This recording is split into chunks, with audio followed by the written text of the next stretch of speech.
ibu-ibu, bapak-bapak, ada yang namanya geng, tahu nggih?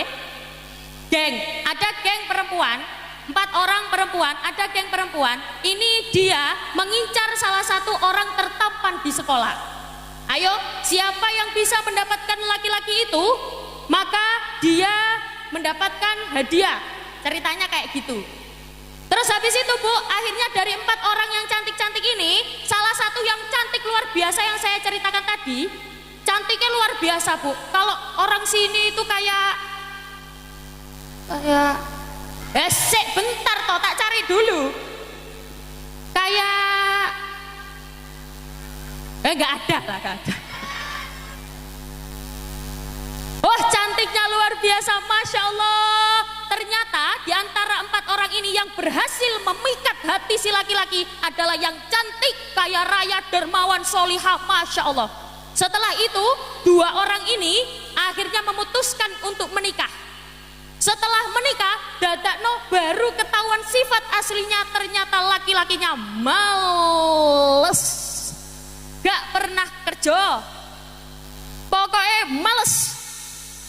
Dia gak mau kerja Bu, gak mau usaha. Akhirnya apa? Si perempuan ini kan kaya raya, ngomong ke orang tuanya, "Pak, Papa." Biasanya kan panggil anaknya Papa gitu nggih. Kalau di sini manggilnya apa?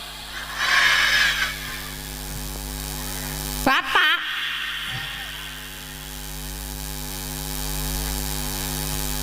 Ayah. Jadi dia bilang ke ayahnya, "Ya, Papa, tolong masukkan suamiku ke kantor, Pak. Udah sembarang Pak wes lebokno, Pak. Pokoknya masuk ke dalam pekerjaan itu." Akhirnya suaminya diberi pekerjaan ngurusi surat-surat. Laki-lakinya ngurusi surat-surat. Akhirnya apa? Si perempuan ini, oh alhamdulillah, suamiku sudah mempunyai pekerjaan. Setelah dia punya pekerjaan, akhirnya dia sukses kaya raya. Habis itu si orang tua si papa ini meninggal dunia. Setelah itu si laki-laki ini ternyata selingkuh. Selingkuh, dia ketahuan berdua dengan wanita lain. Masya Allah, sakitnya tuh di sini. Oh, pokok dikeploi wae. Ya Allah, dia bilang ke suaminya, "Mas, kok keterlaluan kamu, Mas? Kamu kesini nggak bawa apa?" Bentar. Kamu kesini nggak bawa apa-apa. Tiba-tiba moro itu apa Bu? Tiba-tiba datang ke sini. Kamu datang ke sini tidak membawa apa-apa. Ya cuma bawa satu itu tok loh. Bawa diri. Apa sih?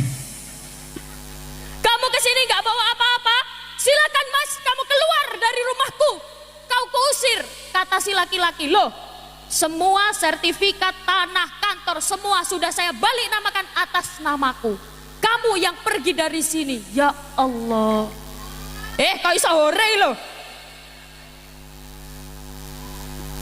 Ya Allah, wanita solihah cantik, Masya Allah, diuji. Bojone sing lanang kakean pola, kakean tingkah. Makanya sing biasanya banyak tingkahi bapak-bapak atau ibu-ibu. Bapak-bapak yang biasanya banyak omongi wong lanang apa wong wedok? Op. Gak apa-apa Bu, pancene pengajian kayak gini, maksudnya banyak anak-anak, ini kredit rame, gak apa-apa. Biasanya ini Bu, bisa jadi amal jariah saya, kali ibu, kalian jenengan, orang tua, para orang tua, anak-anak ini bisa jadi amal jariah kulon jenengan. Jadi anak-anak kalau misalnya ikut pengajian, setelah itu jenengan sudah tidak ada, sudah meninggal, anak-anak yang tetap ikut pengajian niki dapat pahala-pahalanya ngalir ke jenengan ke kuburan. Amin Allahumma. Amin. Jadi si istri ini tadi akhirnya dia pergi dari rumah, tidak membawa apa-apa.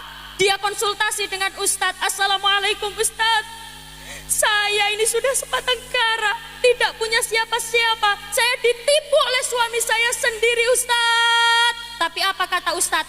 Satu kata, ikhlaskan. Hah? Ikhlaskan. Lah kok cek enak Ustadz? Seluruh harta saya wis dipek kabeh, seluruh aset-aset saya sudah diambil semuanya, tapi saya disuruh mengikhlaskan. Gak mau Ustadz. Ya sudah, kalau ndak mau, monggo sampean napa Bu? Monggo diratapi sendiri. Akhirnya apa? Dia tidak mau ikhlas, punya penyakit hati. Setelah punya penyakit hati, akhirnya dia sakit parah, dia kena stroke. Makanya ibu-ibu, meskipun bapak-bapak iki kok rodok jengkel nih, kok rodok mangkel no ati.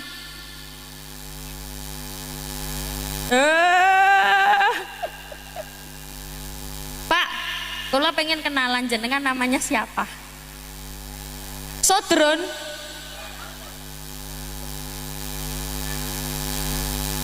Akhirnya apa Bu? Kenapa Bu? Sobri. Bapak, Sobri, Sodron. Akhirnya apa Bu? Dia tidak mau mengikhlaskan dengan keadaan yang terjadi. Akhirnya dia sakit stroke parah.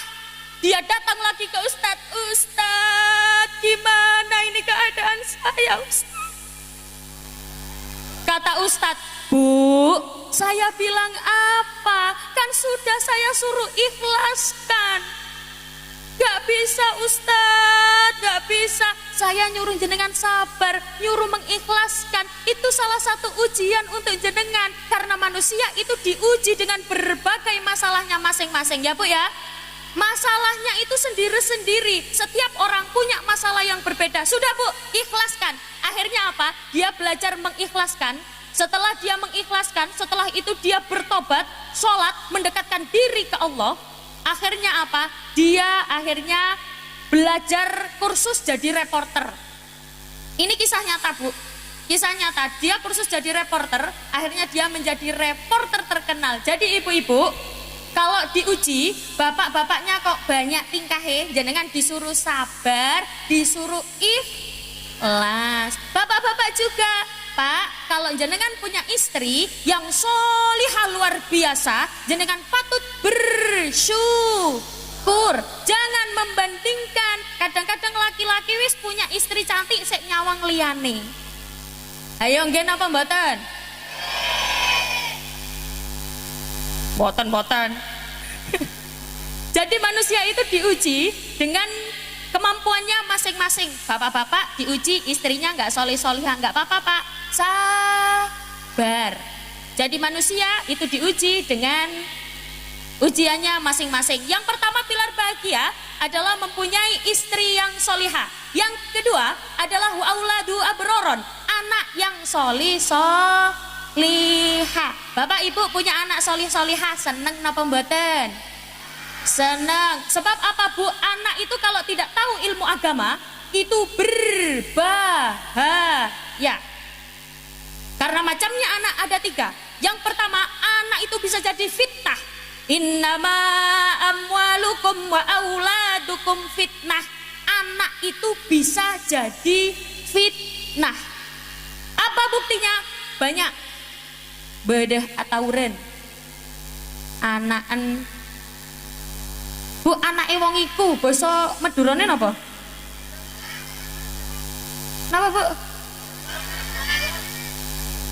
Anak juan. Anak jua. Anak njua. Ayo, ewangi. Bedah atauran, anak njua. Bedah tukaran, anak njua. Sepeda motor elang, anak njua. TV elang, anak njua. Rendeh elang. Lo yo kak lo. Ibu-ibu tahu rondo Bu? Rondo itu bahasa Indonesianya rande. Apa? Bahasa Maduranya rande.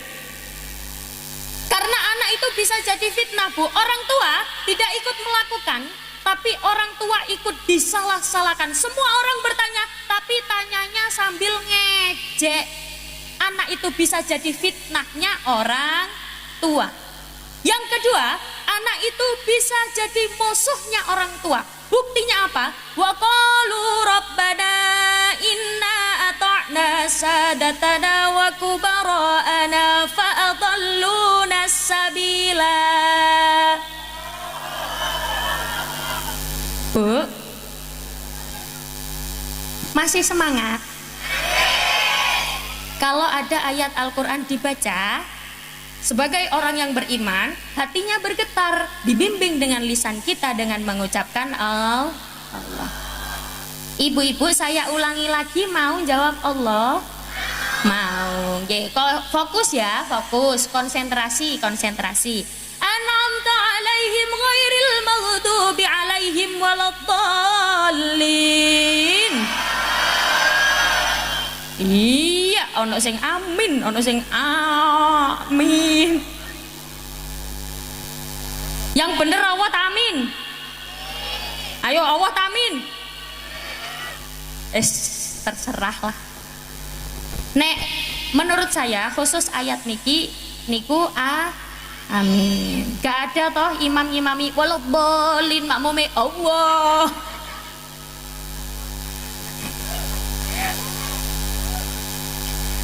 Jadi anak itu bisa jadi fitnah. Duh Gusti, anak bisa jadi musuhnya orang tua. Ya Allah, saya tidak pernah diajarkan oleh kedua orang tua saya soal agama. Saya tidak pernah diajak ke masjid, saya tidak pernah diajak ke musola. Bahkan saya anaknya orang Islam, tapi disekolahkan di sekolah yang non muslim. Na'udzubillahi min dzalik. Fa'adalluna sabila, sungguh menyesatkan kedua orang tua saya. Rabbana atihim di'afaini minal adab, berikan siksa yang lebih pedih 2 kali lipat lebih pedihnya kepada orang tua saya. Orang tua yang asalnya sudah masuk surga diseret masuk neraka gara-gara anak sudah jadi musuhnya orang tua. Makanya bapak-bapak, ibu-ibu, ilmu agama itu sangat penting. Metode pembelajaran ilmu agama yang harus jenengan contoh, kita bisa ambil dari metodenya Kiai Luqman Al-Hakim. Wa il qala Luqmanu li banihi wa huwa ya'iduhu ya bunayya la tusyrik billah inna syirka la dzulmun adzim. La tusyrik billah, jangan sampai kamu menyekutukan Allah. Makanya kalau ada bayi lahir, yang pertama kali diperdengarkan bukan kalimat adzan, bukan matematika, bukan IPA, bukan IPS, tapi napa Bu? Adzan. Grogi saya disawangi mas-mas itu. Jadi yang pertama kali diperdengarkan adalah kalimat adzan. Makanya kalau bayi baru lahir, golongan jenengan dianjurkan, bapak-bapak dianjurkan untuk nempelkan itu apa? Menempelkan mulutnya di telinga. Bapak-bapak kalau adzan ditempelkan di telinga, seret dekat dengan telinga adzannya, tapi pelan-pelan. Jangan adzan kayak dicorong. Adzan di telinga dadak kaya adzan di masjid. Wah.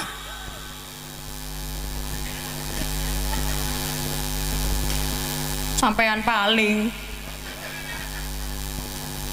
Jadi yang pertama diperkenalkan adalah ketauhidannya dulu. Makanya ketika jenengan masih dijanin, ketika anak masih dijanin, kalau jenengan dianjurkan, Bapak Ibu tahu bahasa tirakat? Nggak tahu. Tirakat itu